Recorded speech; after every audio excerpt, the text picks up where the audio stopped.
Hi, I'm Skilla and this is Nerd Stuff with Skilla. And today I wanted to talk about episode 6 of the first season of The Gifted. Now, this probably wasn't my favorite episode so far. I didn't feel like the stakes were high enough in this episode for this part of a 10-episode season. It just wasn't intriguing enough for this point, I think.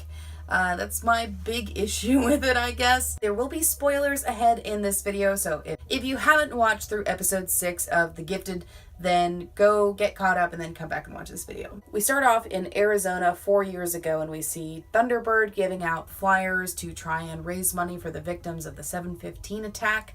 And then an anti-mutant fellow decides that he's going to throw a little fit, and Thunderbird realizes that there is a truck coming possibly to harm their efforts, and he sees that this dude has a bomb that he throws at him. Thunderbird grabs the bomb and throws it far away and blows up this car and protects this lady and catches a piece of the car, and that scene is pretty cool. And then we're in current times. They concoct a plan to break into the Baton Rouge federal building that they saw from the drawings that Dreamer drew from the memories that she pulled from Jace's mind. They decide that it's a good idea to just break into the Baton Rouge facility because Vampire Bill has seen a lot of mutants get sent there and never knows what happens to them afterwards. So that's the main action-y part of the show. They are hiding in the back of a semi-truck all the way there, and they get stopped by the cops, and Eclipse does this cool thing where he sucks in all the photons around him and makes it super dark in the back of the truck so the cop doesn't see him, and that was pretty cool looking. There's this whole conflict between Reed and Andy, where Andy doesn't feel like his dad's proud of him, and Reed just handles it badly for reasons that are not obvious to me. And he's like, I just want you to be proud of me, and he's like, I just want you to be safe. But he doesn't take the time when they've got this massively long road trip from Atlanta to Baton Rouge. So that's a long trip for you to sit there and be annoyed with each other. And I guess Andy catches a nap somewhere in there. Eclipse asks Reed for parenting advice, and I'm like, maybe ask somebody who's a really, really good parent to do that. Their whole family dynamic is kind of awkward to me, but mostly because of Reed. It seems like the mom and the kids have a really good relationship. Reed's just been throwing mutants into prison for all of their lives, so, but he's trying to be a better man now. It just doesn't 100% work for me, you know?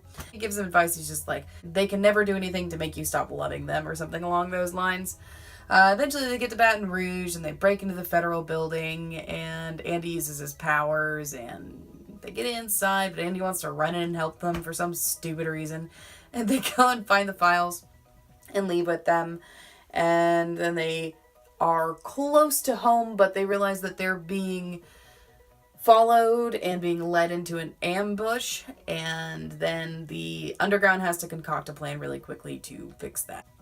Meanwhile, inside the compound, there's this whole side plot where Lauren's getting hit on by this dude named Wes, he can make people see an image, I think as long as he's seen that image somewhere. So he can make something disappear, or he can put up, he's sitting up with Lauren at some point, and she's like, I've always wanted to go to Venice, and he puts up this big, beautiful, Mediterranean cityscape in front of her, and it's the wrong one, and it was kind of a cute scene. But I don't feel like a romance for Lauren right now was the right way to move forward with this plot. I think it's kind of a misstep. Maybe it'll work out. I think it's just going to make the whole show a little bit more CW, though, if you ask me. And that's not really my cup of tea. Now, if you like them, whatever, I don't care. It's not my favorite thing in the world, so if you like CW things, you're probably going to be into this little twist and the little romance that we're getting, but we've got enough romances going on. We really, really do. Speaking of romances, the whole thing with Thunderbird, Dreamer, and Blink is happening. Blink confronts Thunderbird about it. Thunderbird kind of talked with Dreamer a little bit early in the episode, and they discussed how the X-Men put the Underground in place, which is interesting. But then later on he's talking to Blink. She's just really super dramatic in it. And she's like, I've got my own people to tend to. Blink's away. And Thunderbird's upset about the whole thing because he didn't want things to work out the way that they did. I'm sure he feels guilty about it, but it really isn't really his fault. Dreamer and Thunderbird have this kiss, and I guess we'll see them love each other or whatever. Fine. The group has to work together to get Reed and Eclipse out of the situation that they're in. So Lauren uses her shields to make a ramp for the semi-truck that they're on to go over this police barricade. Polaris stops all of the bullets that are being shot at them, and Wes puts up an illusion so that the cops think that the semi-truck has went in two separate directions, or they just know that one of them is fake and one of them is real, but neither of them are real. And he actually put up a wall behind the semi that was following it.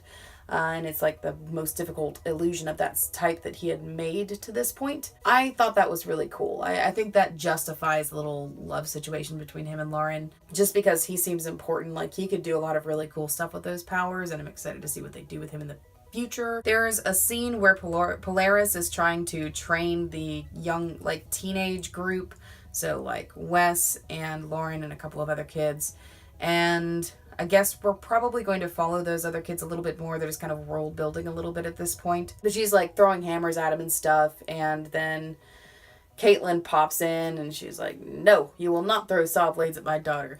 And then she's like, "Yes, daughter, you can go and assist in this super dangerous mission." She doesn't want her kids to train for all of the situations she knows she's going to let them jump into. So why do we need that confrontation? It's just to give her something to do. I just think it's not very good writing. I'm not judging the whole series based on this episode, but there are several things in this episode where I'm like, please don't go that path. Let's just keep on this really cool path. I'm a little bit worried right now. That's really what I'm saying. This episode wasn't the worst thing in the world, but I kind of feel like they're leaning into a lot of things that I'm not interested in watching. Not that it's going to be bad, but it might just be a type of show that I just don't really care about at some point. And maybe I'll just watch it and watch it and watch it and just get over that, right? Jace and Campbell meet up, and Jace realizes, I think, that he maybe made a deal with the devil. Campbell kind of is now involved in everything that Jace is involved in. Jace, tells these dudes that he's working with to try and track down the underground. He's like, "I don't care about the rules. We're just going to do this." And everybody's uncomfortable, but okay. They're just all they felt the tension, and I guess we're doing this, guys. I don't want to go to jail. At the end of the episode, we also see that Marcos gets his call from Carmen, the other part of this season where I was just like, let's not go in that direction. But that's going to happen in next episode, I guess. So we'll see where that leads. I felt like this episode should have been a lot more intense than it was. I don't like that they focused on building a lot of stuff that I don't think is that interesting. I don't really care about Wes and Lauren's relationship. Maybe I will eventually, fine, whatever, but I don't feel like that was an important connection to build when we've got other stuff that we could be worrying about. I'd really like to know what's up with Blink and why she's freaking out and who she's trying to help, and that part of the story is really interesting. And even though I feel like we've had 2 heist episodes in a row, which, I will always watch a heist. I love heist movies. I like heist situations. I think they're interesting and exciting.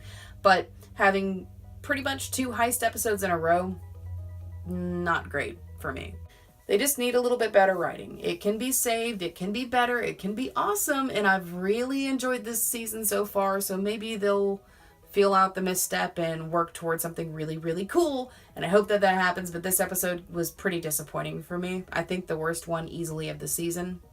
If you completely disagree with me or totally agree with me, I don't care. Drop a comment down below and we can have a discussion about The Gifted. And if you enjoyed this video, please give me a big thumbs up.